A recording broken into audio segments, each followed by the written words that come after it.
Hey guys, welcome back to the Goodfellow Podcast. I'm your host, Joe Barone. If you like us, give us a thumbs up and subscribe. Don't forget about our Patreon channel. And we got also all the memorabilia with the Goodfellow shirts and cups and stuff like that.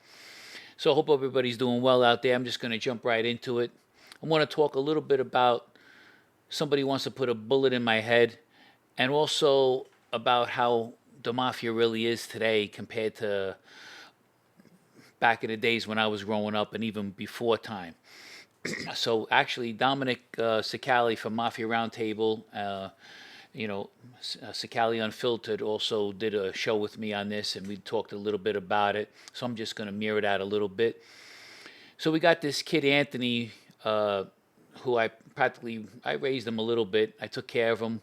I used to go out with his mother, and the kid was he had his own issues and stuff like that, but he was not a bad kid. Just needed a little more guidance and stuff like that. His mother worked a lot. She's a hard worker, and so, but she tried to do what she could do for him. But sometimes you can't just throw money at a problem.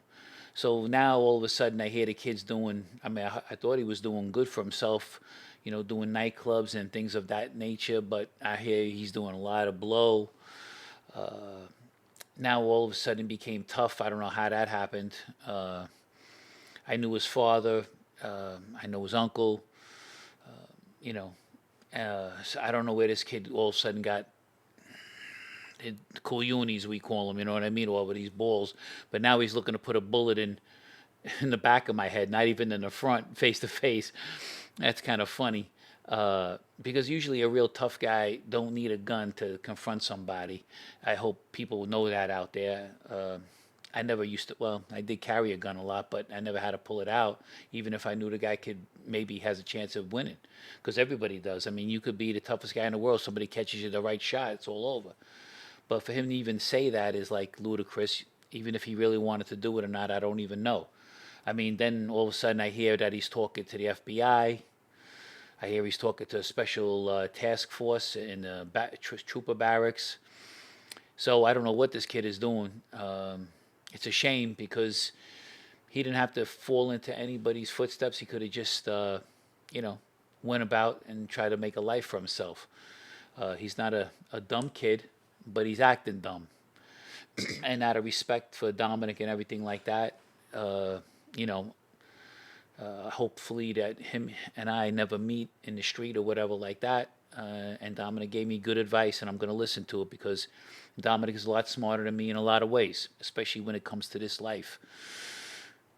Hopefully, if I see him reaching for something, that's something totally different. But if I don't, I'm just going to walk away from him. I'm not looking to start any problems, or I'm not looking to have any problems. And I don't want to hurt him anyways, even though he's younger than me and stuff like that. Just because a guy is younger doesn't always mean he could take you. But that's another story about how that goes. But I also wanted to. I hope he's doing well. Hope he straightens out his life, and I wish him nothing but the best. But I also wanted to mimic whatever Dominic said about the mafia and like the people that they're recruiting, especially in the Genovese crime family, because Dominic and I basically we came from the Genovese crime family. We were supposed to be in that family. Dominic because of his connections, and me because of my father. Not everybody realized it. My father was with the Genovese family. He actually started off with the Lucchese family at one time, believe it or not. But he was sort of like a knockaround guy, my dad. So he drifted from here and there, and he hung around with Louis Piccolo and stuff like that, and Tommy, his brother. And but my father did what he had to do, and then finally, after his bid and everything like that, he got recruited to and became a soldier in the Genovese crime family too. And that's even after my father had got caught for drugs. He had heroin in the trunk of his car. But they told my father, don't have anything to do with drugs anymore, and we want you over here.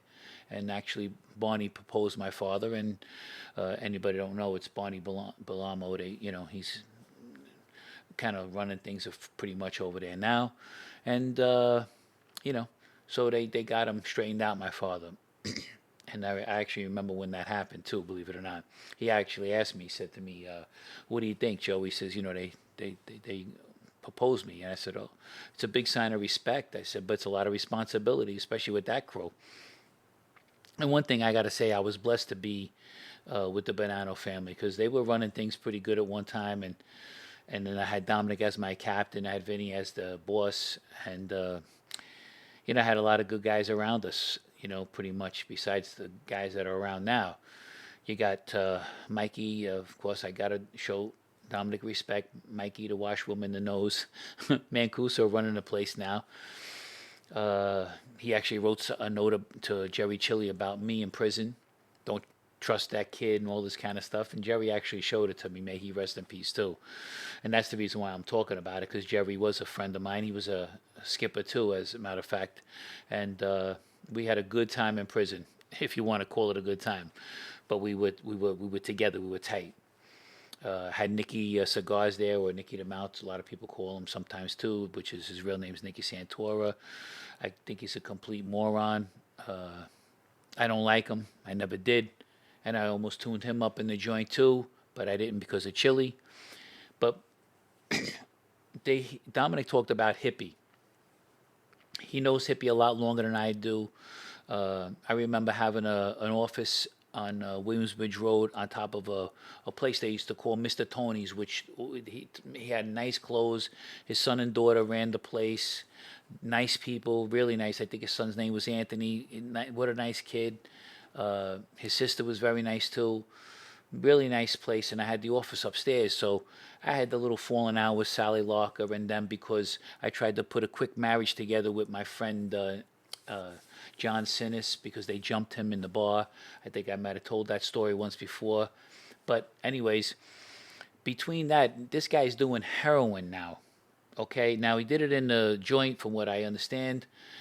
Look, I don't understand how they can how to even get straightened out. Now he's like a captain supposedly too, and he's going around actually saying he's a captain. Which, look, you guys don't. Even when I was around Dominic and them, and I was just an associate, but I didn't have to tell anybody anything. More or less, I was on papers, I was on record with them, but and whoever knew that. But I didn't have to brag about it. You just take care of your business. You handle it like a man. And that's one thing they always look for. If you have like qualities that you could like as a man to handle it like that. So, hey guys, I apologize for the interruption, but I got to thank my guys from Source CBD. They got to, today's episode is only because of them. They have tropical ointments, gummies, tinctures, and much, much more. This is good for joint pain, stress relief, which is one of the reasons why I take it, muscle recovery, everything. Believe it or not, they even have stuff for the dogs, if you believe it. Listen, you guys want to try it, go to sourcecbdhemp.com and try it. And don't forget to mention Goodfellows for a 20% discount. Thanks again for tuning in. And this is, oh my goodness, this is delicious. Thanks, guys. Well, and everybody knows I was going to get straightened out too. And Dominic has proposed me too to give me my button. But I don't understand. I called him upstairs and I mentioned Mr. Tony's the office. I says he was outside my place, and I said, "Hey, Hippie," I said, "I just got a brand new espresso machine." I says, "Why don't you come upstairs, have a cup of coffee with me?" And he was like, "Nah." I said, "Yeah, don't worry about it." But he was actually scared to come to the office upstairs from me. And then he actually had a gun when they surrounded me, and I told the story about the kid Pete, my friend Pete Savinello at that time. They surrounded me on Williamsbridge Road by Murray Richmond's office and everything like that in front of Pasta, and they pulled the car on the sidewalk like it was a big deal. And he had the gun in his pocket. He was going, "What do you want to do, Sally? Tell me what you want to do," like he was going to shoot me right there. I started laughing. I said, "Go ahead, Sal, what do you want to do? You're going to shoot me right here in the middle of Williamsbridge Road?" This is the kind of guys, they're not... how do I want to say it more, like sophisticated, like classy in their own way. And don't get me wrong, when you got to throw down and you got to do something, you got to do a piece of work or whatever, you got to do it, you do it. But, there was a certain way, like, and Dominic can tell you, he had a good upbringing from Ernie, and then he got really polished with Vinny, and he admits that. and I got polished around Dominic. This is how you want to carry yourself good, especially in front of the people who you're representing, the family and everything. But these type of guys, I feel like they're just watching movies and and they're trying to portray something out of a movie. I, I would usually we had another little saying for them. We called them dime store, candy store gangsters and stuff like that, and you know, little hoodlums that, I guess I think they recruited them maybe because they just needed fall guys after a while. That's my opinion, and I never discussed this with Dominic, but I think they just needed like fall guys because it seems like, uh, will they do their time? Yes. I think Sal did his time. I don't know if he's still away. I know Hippie did his time. You can't take that away from them. Uh, but to me, the mafia itself, the older generation, they're pretty much like kind of like removed from it, if you want to call it semi-retired as a joke, but they're kind of shelter themselves a little bit because they got a ton of money. They don't need to do the work anymore. They're up there in age, in their 70s and stuff like that. Some of them even older. So they use these young recruit guys. But the whole thing is it's who you're around that kind of shows you, like I said, like with Dominic, and then and all the people I was around, like Vinny and stuff like that. That grooms you to act like the way you're supposed to act. Just like there's certain rules when you go to a sit down. You don't really agree to anything, especially if you're not happy with it.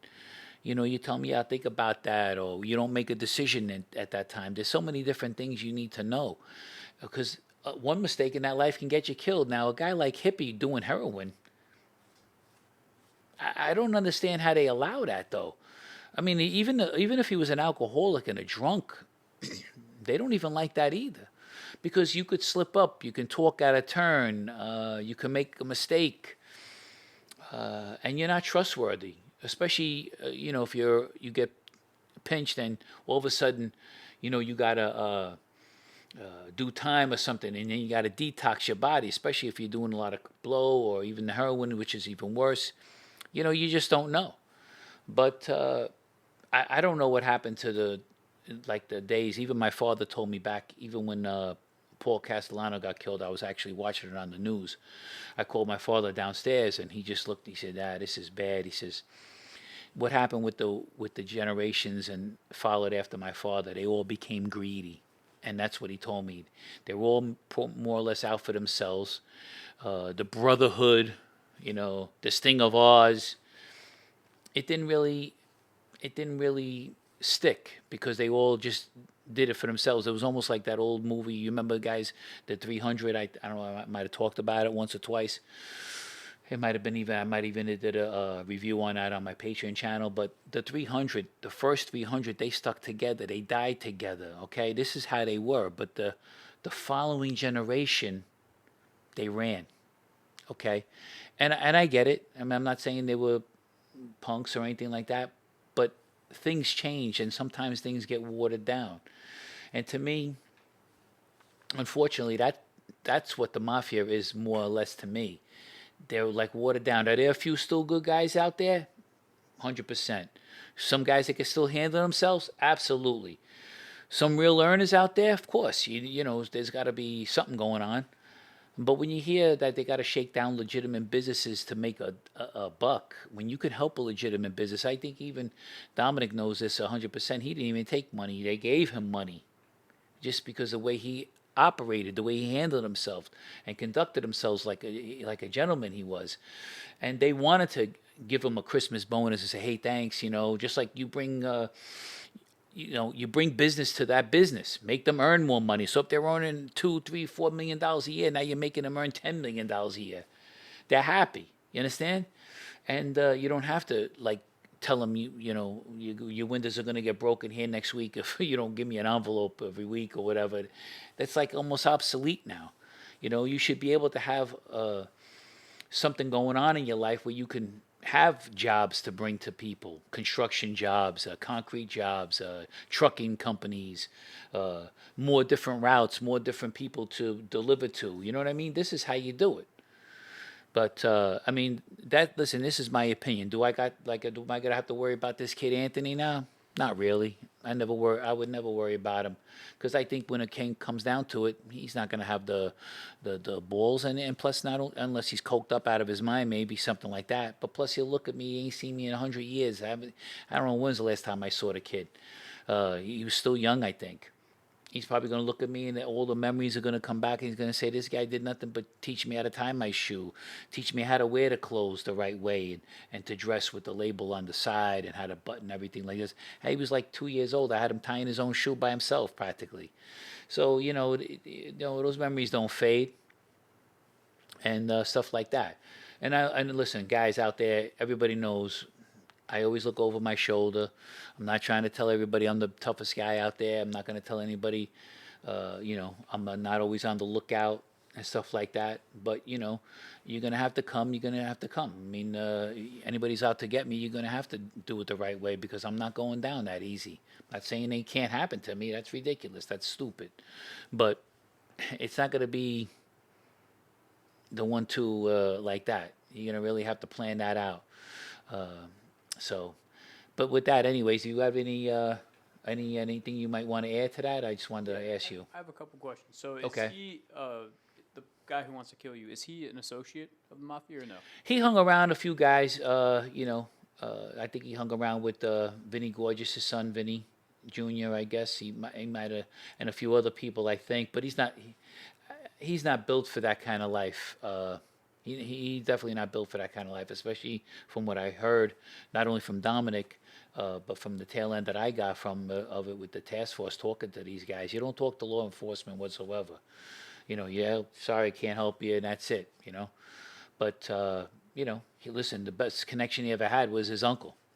Well, he called him uncle, but it's really his cousin. But he called him Uncle Dominick. That was his best connection. You know what I mean? And of course, Dominick's dad, may he rest in peace too. He was cool, Dominick's father.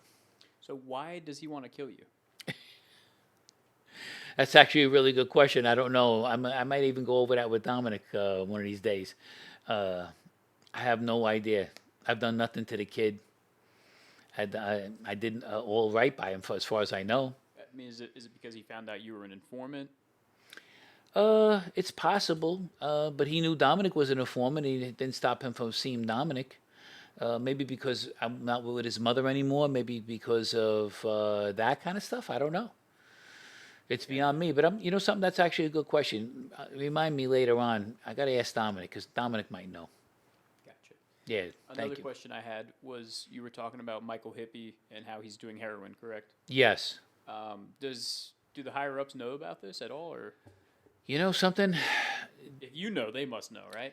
Yeah, because it's very hard to keep secrets from these guys, believe it or not. Everybody thinks you can, you can keep a secret for certain some things, but they always find out. I would think he's in trouble. Why he wants to throw his life away is up to him. That's on him. I don't know, but I think he had a beautiful daughter, from what I understand. But to still do drugs when you could be earning money, like, that's like, in other words, look, this is passe. Like, that's like smoking a cigarette. We thought we were cool. You don't do that as you get older. It's no good for you. Don't do nothing for you. You know what I mean? You get away from this. You start growing up, is what you do. You know what I mean? But I'm sure that they know. What are they going to do about it? That's another thing that's actually going to, because he can become an embarrassment to these people. And you don't want that. You don't want people like him hanging around you. Now, will they just chase him, put him on the shelf, get rid of him? Really? I don't know. But it all depends on what he's doing. Is he in trouble? I think he's still in trouble just doing the drugs alone. But is he doing anything stupid out there? Can they take a chance with this kid? I don't know. And I call him a kid because he's still a little younger than me. But he's a man now, so he should act like one. Another question I had was that, do you think that people were actually doing less drugs back then in the mafia, or do you think that it's just harder to hide it now with, like, social media, cell phones, cameras on every corner, things like that? Yeah, that's a good question. A lot of guys, most wise guys, even back in the days, they did some blow. They drank, of course, but that was more acceptable to have a drink or anything like that. Even the coke, they did a little bit here and there. Uh, but being in that kind of life, you wanna stay sharp, bro. You know, you got law enforcement after you all the time. You got the wise guys making sure you're still conducting yourself like you're supposed to. So you don't want to be sloppy. That's like going out with a girl. You remember you out with a girl and she's drunk, stumbling, falling around. They even did a scene like that in The Godfather, if you remember, where, they says, look, Fredo could handle his wife, and they had to grab her off the dance floor because he was not. That makes you. That's a bad reflection on you. But did they do it more back then? I think it evens out. I think people still party a little bit, but they do it with a certain way about it. You know what I mean? When you have, like I said, pretty much everybody can see who you are, and they know how you handle yourself. Like here, John Gotti used to walk into a room, and his presence alone, you would know who he is. Big Ernie would walk, and the way he dressed, the way he carried himself, you knew he was somebody who you might not know, but you knew he was somebody that commanded respect. And that's the kind of way you want to do it. The way you dress, the way you hold yourself. That goes a long way. So, was it more or less? It might be about even, pretty much. You know what I'm saying? I think it was pretty even. But that was a good question. Thanks. Anyways, with that, guys, I hope everybody's doing well out there. I appreciate everybody tuning in always. Peace, love, and respect. And don't forget, see us on next week on the Goodfellow Podcast.